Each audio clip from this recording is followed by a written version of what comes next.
அன்பிற்கினியவர்களை மீண்டும் ஒரு முறை உங்களை சந்திப்பதிலே மகிழ்ச்சி.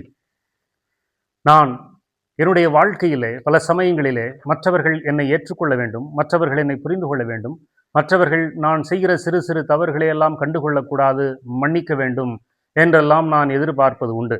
ஆனால் என்னோடு வாழ்கிறவர்கள் செய்கிற சிறு தவறையும் நான் பூதாகரப்படுத்தி அதை பெரிதாக ஊதுவேன். நான் மற்றவர்களிடத்திலே அன்போடு நடந்து கொள்வதில்லை.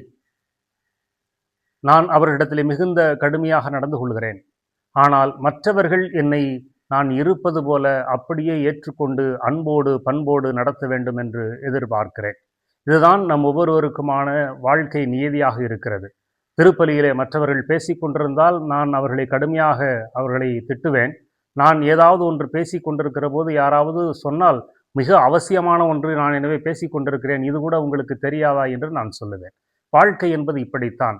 மற்றவர்கள் ஏதாவது செய்கிற போது அதை மிகப்பெரிய தவறாகச் சொல்வதும், நமக்கு வருகிற போது அதை சிறியதாக மற்றவர்கள் புரிந்து கொள்ள வேண்டும் என்றும் நாம் நினைக்கின்றோம். இது எல்லா இடங்களிலுமே நடக்கக்கூடியதுதான். ஆனால் இன்றைய நற்செய்தி நமக்கு மிக அழகான ஒரு செய்தியை சொல்லுகின்றது. நீங்கள் மற்றவர்களிடத்திலே எதை எதிர்பார்க்கிறீர்களோ அதை நீங்கள் மற்றவர்களுக்கு செய்யுங்கள். கணவன் மனைவி தன்னிடம் அன்பாக நடந்து கொள்ள வேண்டும் என்று எதிர்பார்த்தால் கணவன் மனைவியை அன்பாக நடத்த வேண்டும். பிள்ளைகள் தங்களை மரியாதையோடு நடத்த வேண்டும் என்று பெற்றோர் நினைத்தால் பிள்ளைகளையும் பெற்றோர் மரியாதையுடன் நடத்த வேண்டும். நாம் எதை மற்றவரிடமிருந்து எதிர்பார்க்கிறோமோ அதைத்தான் நாம் மற்றவர்களுக்கு செய்ய வேண்டும். அப்படி செய்கிற போது உலகம் இனிதாக இருக்கும்.